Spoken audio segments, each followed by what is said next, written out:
opportunity for FSU to look like a complete dumpster fire. Luckily, if you're a Florida State fan, we do have good news. DJU will not be playing against Clemson. Bad news is that you're playing Clemson and they are on a heater. So, like our regular prediction games, prediction videos, we're going to predict the Clemson versus FSU game. We're going to talk about some of the pros, the cons, the path to success for Clemson.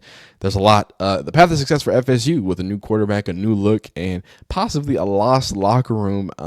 They're in certainly a particular little situation there, but I think there is some light at the end of the tunnel for FSU. Too much of a historic team to not have some positives coming. And Clemson, again, on the heater, starting to round off their season. I think Dabbles and Cade Klubnik, more specifically, are starting to prove some of their haters wrong. So we're going to hop into that here just soon. But before we do that, I just want to say I appreciate y'all for watching these videos. Please leave a like on this video if you like it, dislike if you don't like it, subscribe if you enjoy college football videos, and we're going to hop right into it. First things first. Like I said, ding dong, the witch is gone. DJU will not be starting against Clemson. It will be Brock, the backup, I believe redshirt freshman, the future of Florida State, supposedly. I, for one, don't know why it took DJU's hand almost falling off. Like his finger was cracked up. It looked like AJ Hawk fingers and toes, and not toes, but fingers, all going which way and every other way. But I don't know how we got to this point in it taking this long, but I think this is going to be just an overall positive for Florida State, to be honest with you. Whenever you have what clearly, and as we can see, I'm gonna let this play in the background. As we can clearly see, and if y'all don't know, this is like a thing they do at the end of practice, or like a practice tradition where people race to at the end type thing. You know what I'm saying? So it's more about camaraderie and and following through and all that type stuff. Well, at least from the Florida State fans. And it seems like that race, it's a little different. It's a little slimmer. I think they are starting practice, not ending practice. But it seems like that race, that enthusiasm is not the same. But like I was saying, DJU is apparently having a major injury on his throwing hand. So that was the only reason why Mike Norvell had that conversation. And if y'all remember the video we made at the beginning of the week, there was an announcement of Brock being able to be the starting, like co-starter because of this situation. So this injury to DJU might just save Mark Norvell's career if we see any positives from Brock. So if you're a Florida State fan, like I said, you have to be hoping, especially seeing things like this.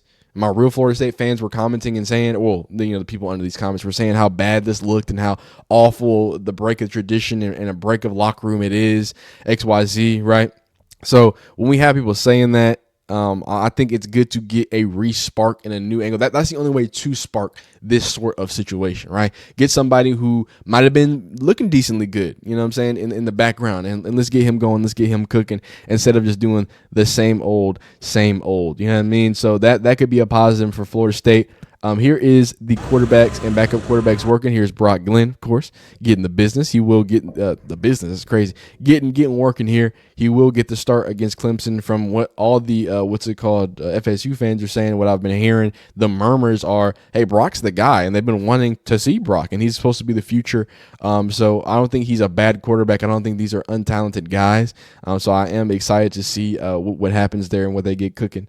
As far as showing a new side to that offense, man. Let's also give Clemson some love. They have been the highest graded true freshman was Mr. Sammy Bryan. So we were talking about true freshman here a while ago, but apparently he's the highest graded freshman from PFF. Not too bad. They've got a decent defense there. Highest graded quarterback since week 2, which is a weird distinction, but since week 2, it's been Cade Klubnik at 94.9, and Mr. Cade has been coming into a lot more of his own this season.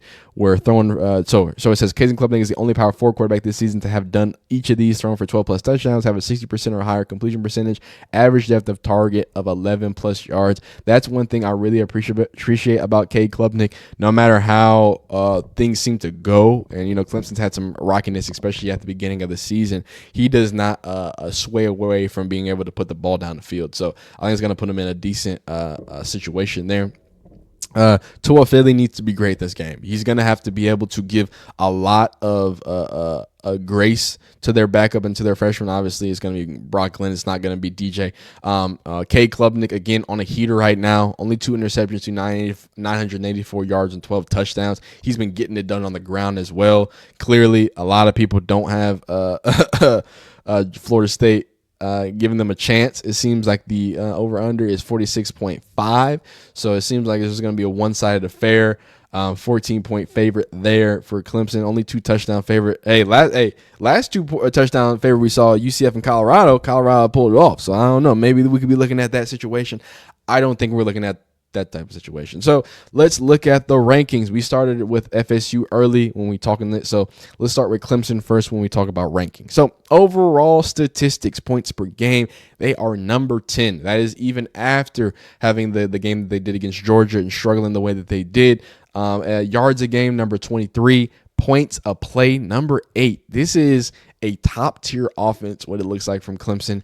Third down conversion, number 73, middle of the pack. Again, I'm going to keep saying it every single time. That is the biggest. That and red zone conversions are like one of my biggest stats to look at for struggling or positives in an offense, right? If you can get it done on third down, you can break the will of a defense. If you can get it down, obviously, if you get it done in the red zone, we're getting points. So that's a great thing to see. So I would like to see their numbers be a little higher, but they're middle of the pack when it comes to third down conversions. Not terrible there. On defensive side of the ball, opponent points per game, number 68. So the defense is lacking a little bit when it comes to the totality. Yards a game, number 85. That's the bottom of the pack there. So, I mean, if Florida State can get cooking, it seems like they can allow it and they can get rolling. Opponent's points per game, middle of the pack at 69. Opponent yards per game, 5.8. Yards per play, 5.8. Number 76, again, middle of the package when it comes to the wild world of foosball. And then third down conversion. Now, this is very good. You want to see what's it called from your defense. Opponent third down conversion is looking like a top 32 at 33%. So that's great. Top of the nation there. And of course, opponents fourth down conversion, number 8, not too bad either. Number 32 in red zone, opponents red zone scoring as well. So that is really good to see as well. Staying on the defensive side of the ball, opponents rushing per play. Again, this is more about play calling, so not important. Opponent yards per rush. Ooh.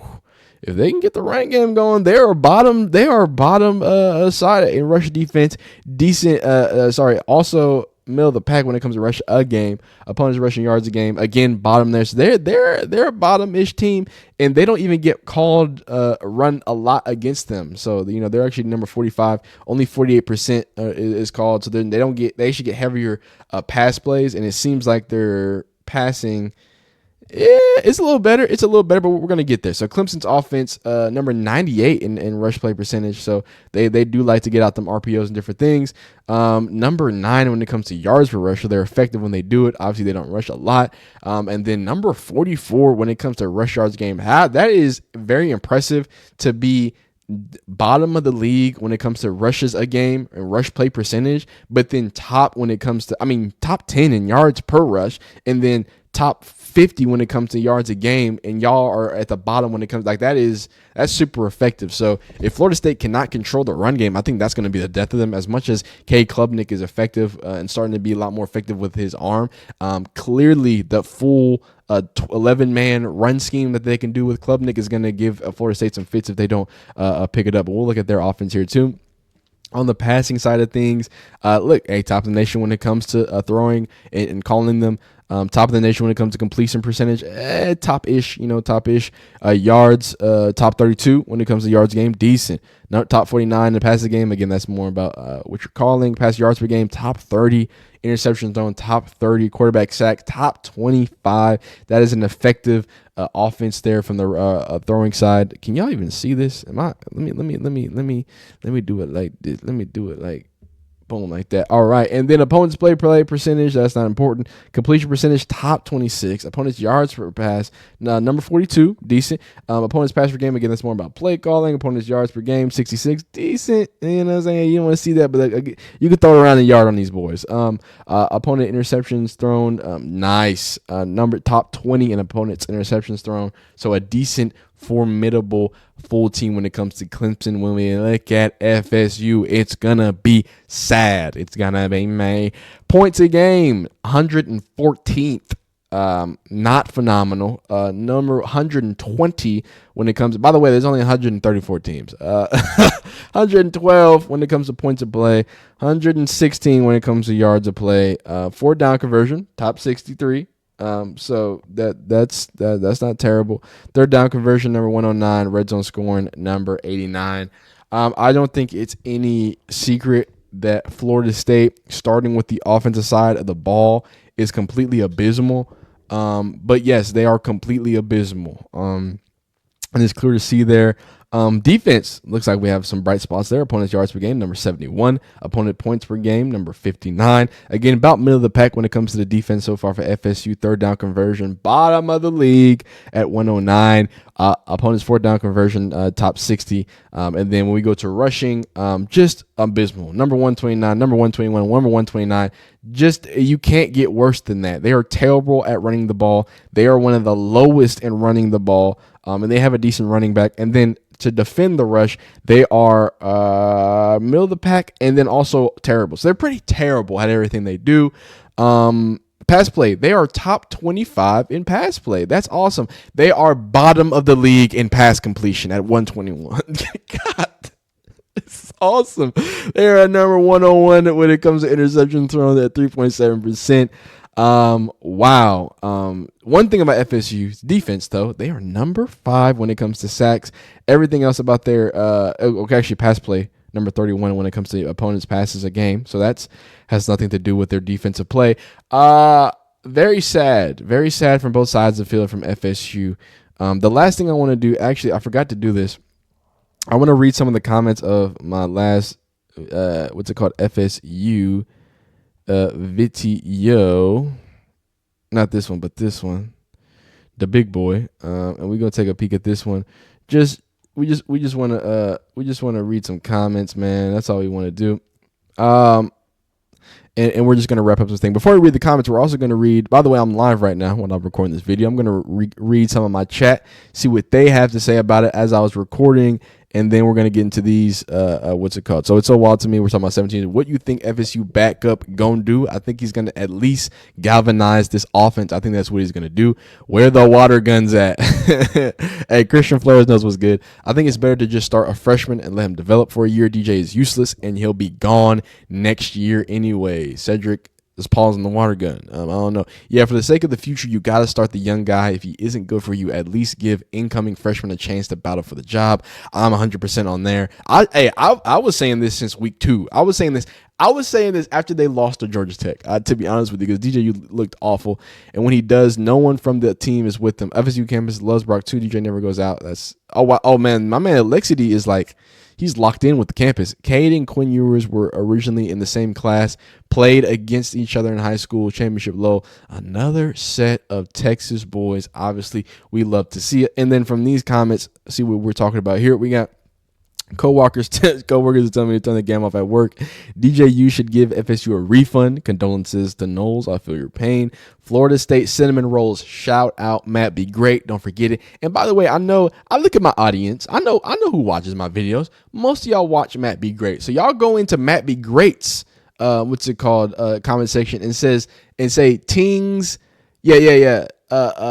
No. How about this? We gonna take it from Matt Be Great. I want y'all to go over there and says Tings is taking your cinnamon rolls nickname, and I'm claiming it for my own. Let him know. I know y'all watch his videos. Go over there and says CFB Tings at me. He is taking your cinnamon rolls chat. I'm gonna be the number 1 cinnamon rolls hater. All right, Matt. You might have all the subscribers, whatnot. All right, you might have the baldest, prettiest, pretty right Ricky's head. Okay. But I'm winning the FSU hate battle. Anyway, I've been through the thick and thin, and this is really what made me sad reading these comments. Like, the FSU fans were pouring their hearts out. I've been through the thick and thin. The Natty in 2013, 2 straight undefeated seasons, the embarrassment that was 2015 Rose Bowl, the 2015 to 2016 seasons, and hope they brought the team the absolute soul-crushing 2017 season and the abysmal years after it. I watched them lose to Boise State and JSU. I've suffered through the utter embarrassment that is Florida State fan, but never have I been more ashamed to be a fan of this team. This team gives me so much secondhand shame. I'm afraid to go out in public. Wow. And I forgot, I actually did read some of these in one of my other videos, so I'm going to go through these as well. How is DJ fault that the O-line can't block and the linebackers can't stay in a B gaps and the secondary is running after chasing shadows and the D-line can't get... Look, this whole team is, as we just looked at, the whole team is bad. I don't think we need more convincing. I watched this as an FSU hater, and I got so bored I turned it off. It really does look like some sad football. Nope, he should stayed at OSU. FSU is terrible. You know what's crazy? OSU's this should have been the biggest flag, and we're gonna end it here. This should have been FSU's biggest red flag. We're talking about DJ A-Train. We're talking about DJ Ukulele. Knowing that Oregon State's coordinator left and took the backup quarterback at Oregon State with him to his next job, that should have been all we needed to know about how people felt about DJU. It's as simple as that. It is what it is. One time I made a comment in a video about like, oh yeah, Oregon State, DJU did decent for you guys. He was efficient. And Oregon State fans, I don't have a lot of Oregon State fans that watch me. I saw Oregon State fans come out the blue talking about, no, we hate. I'm like, okay. I had no idea. I had no idea. But we're going to wrap it up there, man. I appreciate y'all so much for watching this video. Please leave a like on this video if you like it. Dislike if you don't like it. Let me know if Florida's... Oh, I didn't even predict the game. 42 Clemson, Florida State 3. Florida State 13. I think Brock Glenn can get him going for a second. I hope they prove me wrong. Y'all be coming into these videos talking about, this is for you who's writing that comment right now. And on Sunday, when y'all come back to this video and Florida pulls it off, hey, I want to be wrong. I don't care about being wrong. I'm just looking at football. I don't know if y'all think I'm going to be like, oh my God, my season schedule. Dog, it's football. I want craziness to happen. But most likely, FSU is about to put their thumb on it. Anyway, that's not important. Y'all be amazing. Y'all be phenomenal. Y'all let me know the prediction of the Clemson FSU game. Be great, be amazing, be phenomenal, all that. Subscribe, all that. College football, all that. Y'all be amazing. We'll see you next time.